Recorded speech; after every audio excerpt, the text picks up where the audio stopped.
Hello and welcome back to A Better World. This is your host, Mitchell J. Rabin, and we're very glad you're joining us again today. Today we're going to have another fascinating show, actually.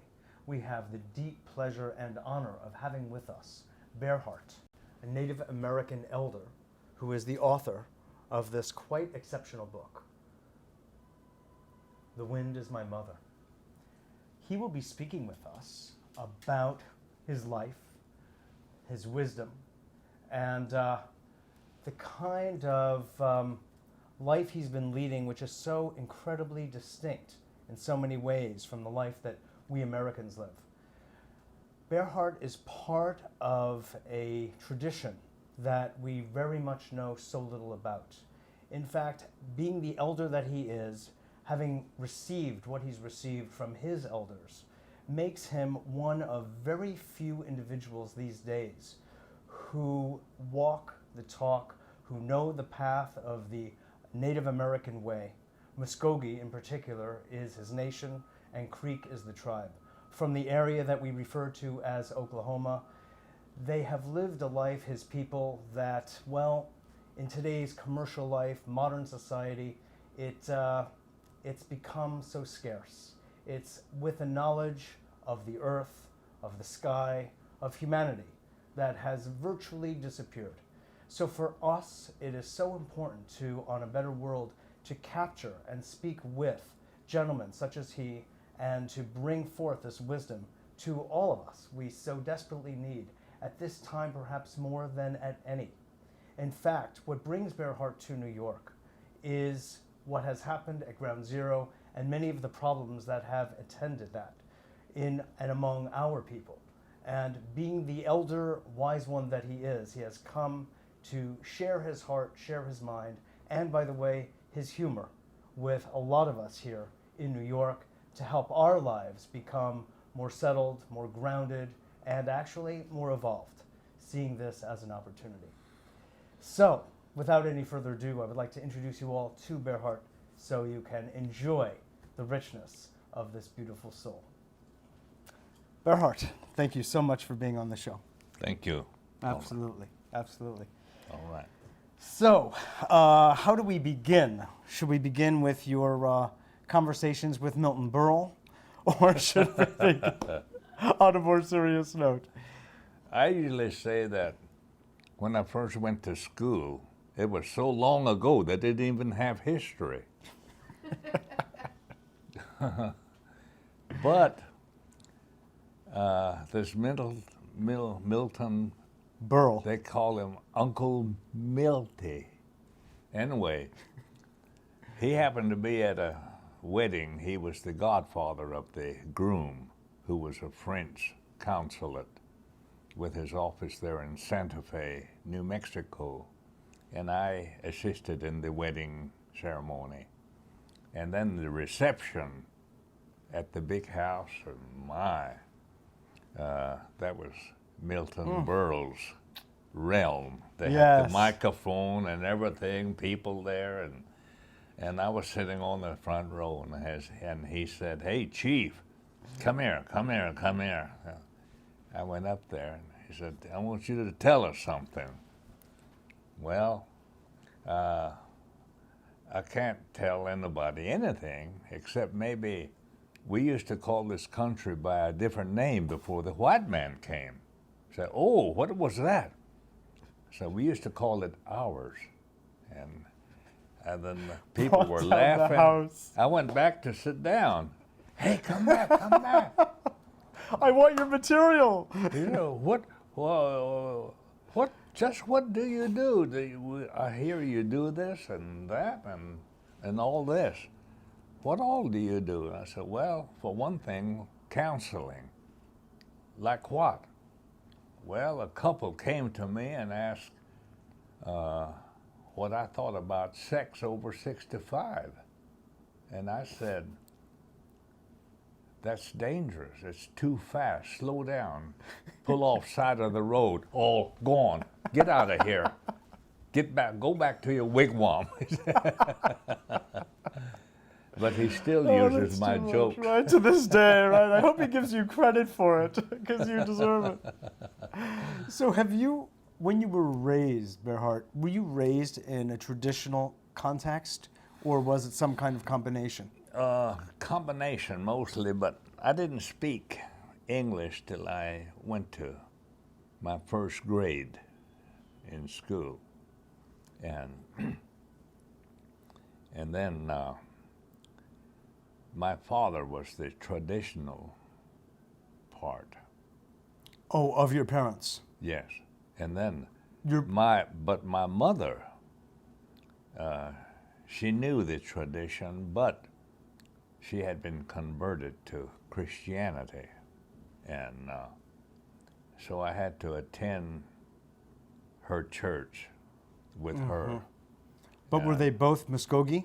Yes, yes, and But they spoke the original language in your yes, home. yes, and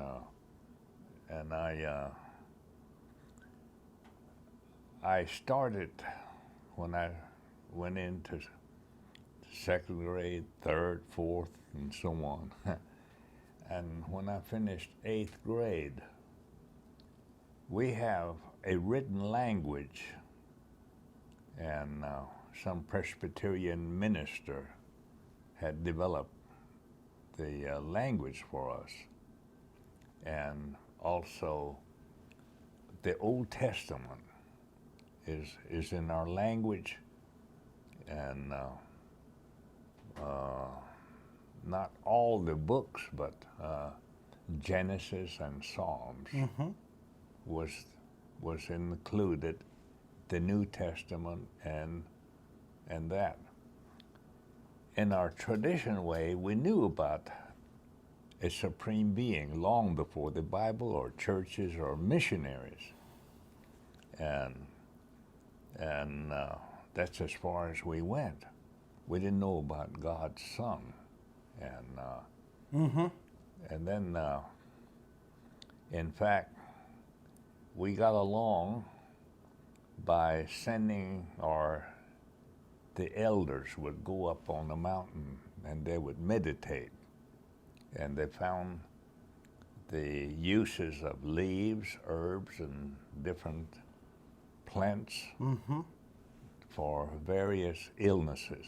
Sure. And then the songs to accompany that, maybe they heard it from a bird or the spirit of a bird. Yeah. And that's about the time the missionaries came and said, all this is superstition. Here's the Bible. Take this Bible. And so we took the Bible. Oh boy, there's a lot of superstition in here. They said, what? Why, there's manna falling from the sky. Watch out. Yeah, and a burning bush wouldn't be consumed, and a donkey talking back to his master, and all kinds of things. He said, no. God can choose any form to convey his message. I said, well, wasn't God speaking to our people through the spirit of this bird or that animal or what? They didn't have a real good answer for that. And then they did manage to tell us about something we never knew before. They told us there's a place called hell. And they seemed to know all about it. Didn't know whether they came from there or what. But then that was the beginning of the end. Of splitting our people. Tradition and then Christianity. And the Christianity was the Baptist, Methodist, Presbyterian, in that order. And so the nation lived together, but yeah. there were now these religious factions, you Yes, could say, yes. from traditional to Christian. Yeah. And then... and yet your family, yeah. in a sense, embraced both. Yes, I embrace both in my family because I have a half sister and I had a half brother, and then I had another sister that from my dad's his first marriage to a woman there, and then my mother had outlived her husband's, the first one, and there was a daughter who's my oldest sister now. And then And she's still alive. she's still alive. She's up in her 90s now, and I'm just now 83. I got a long ways to go. A young lad. My mother was 107 when she passed away. God. And I was born perhaps in the just before menopause area because I came late. Yeah. And I had other little brothers that died in infancy, and one lived to be after 4 years old. You know. And So it's interesting, your life really, because of your age, you have watched a transition Yes. between, yes, unfortunately, the disintegration yeah, of your tribe, I mean, in so many respects, yeah, and the larger growth of the, Western commercial and very Yeah. materialistic kind of society, Yeah. marginalizing your people. yeah. What was that like, if you don't mind my asking? What was that like to Oh, be in the society? This is just a question that always I wonder about. How is it like to be in the society after having witnessed what you did back then? well, my father was bedridden for almost a year. He had what is known as pernicious anemia, and they didn't know anything about B12 or folic acid. They gave him beef, iron, and wine, and liver extract, which kept him going, but it didn't help. Yeah. When he finally passed away, we couldn't find anyone to take care of the funeral, to preach the funeral. There were people that could, but they had other commitments at certain, same time. And my brother and my half brother, from my mother's first marriage, before Yes. my sister. He was much older than I. He left his car. He had to come to the World Series. He had already made that commitment and bring some friends here. So he left his car, and all I had to do is go to the station and gas up and sign my name, and then try to find a preacher. And while I was driving, a thought came to me. If there's ever a time when I come to the age, I think I'm going to go into the ministry and help people like this. And it so happened that that came true. And I have preached many funerals, many a suicide. Suicide, I said, we're not here to judge. We're not qualified. We're here to honor the choice they made and put them away with as much dignity and honor as possible and pay our respects. And that's about all we could do there. Yeah. And there have been many occasions, and then I got my training in the American Baptist Convention, which used to be called Northern Baptist and Southern Baptist. And Northern Baptist is more open, where Southern Baptist is sort of closed. and very narrow in many ways. But my home was in Southern Baptist territory, even Sure. though and there I had to contend with that. But at one time, they had more adult conversions in ratio and proportion than any church in the state of Oklahoma. So they gave me a position in the Baptist convention to be head of evangelism for all the native churches and missions west of the Mississippi. And, and I did that for 5 years. I began to think a lot about my tradition, but not only mine, but other tribes as well. Sure. And as a result, I have danced the sun dance for 8 years, and I'm 8 years Sundance man. Then there's the Native American Church, and I researched that 2,000 years ago among the Mayans and Aztec, how they used peyote as a, Sure. For sacred ritual. yes.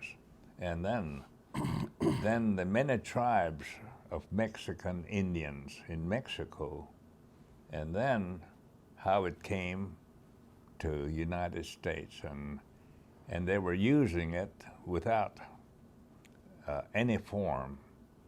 And one tribal leader from Comanche was converted to Methodist.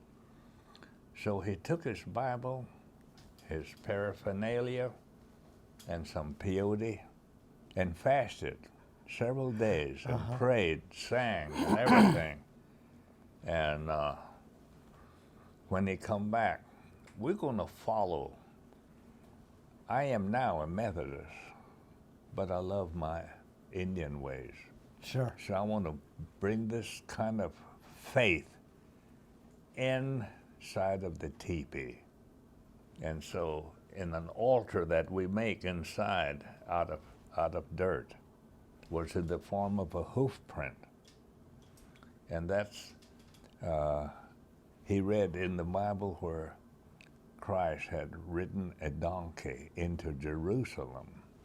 And so maybe someone needing him might come in here. This might draw him in. And then the kettle drum with water, ashes, coal, all the elements that sustains life. Water, ashes for the ground, fire, the coals, and air, and then the hide that covers it. First man and woman violated God's law. God had to hide their shame. And so using that, none of us are perfect. We have all made mistakes. Maybe we can be forgiven. Maybe God can overlook us by using this. Mm-hmm. And then the cord and the 7 rocks, they tie around and crisscross. And then on the bottom it forms a star, like the Bethlehem that guided the wise men and the shepherds. And so that too might bring people. And then the flaps and the teepee is like this, like open arms. Welcome everyone. As long as you are sincere, searching, you can be accepted in here. And then the staff that we hold when we sing used to be a bow and arrow for our survival. We couldn't do that anymore. So we had to revert to the rod that Moses used when he liberated his people. You don't have to know Aramaic, you don't have to know Hebrew or Greek. All you got to know is God in your heart and obey him by holding on to the staff. And the gourd is round. It's the universe. And then because of the Christian input, the tassel was red for the blood of Christ. And then there's some strings hanging down for your loved ones. And when the drums and you shake the gourd like this, like lightning, all the elements are listening. Okay. All of that. I became a leader and an advisor of that Native American church, of multi-tribal, different fireplaces, like different denominations. Mm-hmm. And then when I went into the Sundance and other ceremonies, I began to see a picture of spirit that embraces all belief systems, and it honors our choices. And a choice was made by hijacking our airlines and directing it. There was a choice made. Preparations were made. They had to be prepared to find the place even. Sure. We drove around and round and round to get there. Exactly. Yes. But To find the plane and the place. they were guided, and then they have a religion also. And somehow the power play to downgrade, to attack. Not only that, way before then, Northern Ireland had been doing the same thing based on religious differences. Oh, yeah. See? Religious And then, wars are the yeah. oldest wars on the planet, really. When you sit back and observe, things have a way of working. And so I was privileged to be there today. Today, for your information, Bearheart went up to the platform at Ground Zero and shared prayers and blessings with the people there, as well as for the spirits who were liberated at the time of the 9/11 attack. I know that many prayers are still being made, ceremonies and other religious groups as Sure. well as other groups joining in. Very And- much so. And that reminds me, when a common interest draws people together, the closest always have to be some kind of a disaster, a flood, a tornado, and now there's attack. Mm-hmm. Why does it have to be there? Why do we have to wait for the disaster? Why can't we start putting a positive force and energy of togetherness and making a solid foundation for the generations that follows us? There's our challenge. Absolutely. And when I saw all of the buildings, some still standing, Mm-hmm. it's time now for healing. Healing of the material, rebuilding, healing of our mind, and Yeah. healing of the spirit within us and make us self-aware. Amen. Now, from a traditional Muskogee, well, you happen to be the convergence of many teachings and many wisdom teachings from many tribes, many nations, from Kahuna, Methodist, etc. From a prophetic point of view, what do these teachings indicate about what it is that we are in the time of? What is the next period of time look like for us? It looks like, unless we become aware that there is a sacredness, our teaching from a traditional standpoint. Live each day as if it was your last. What would you like to be doing on your last day? Do your best. If you're going to be lazy, industrious, or whatever. All of these things. And then the Constitution of the United States starts out, we the people. Yep.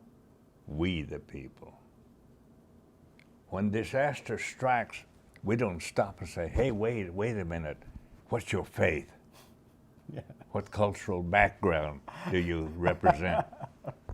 We pitch in. You help. Let's not wait. Let's live each day in the spirit of tolerance, love, forgiveness, and to say, you're down here, let me help you up. And embrace each one of you.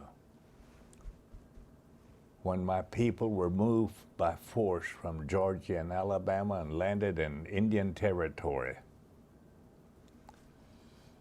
my grandmother is buried there. She was forced to walk in snow without shoes. Feet froze. She died. There's no names on many crosses there. And still, in spite of that, how was it possible for me to say, I love you? Of the non-natives, Sure. regardless of color, background.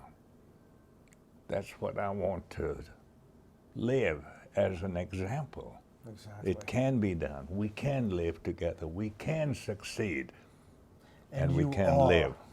You are actually a living example.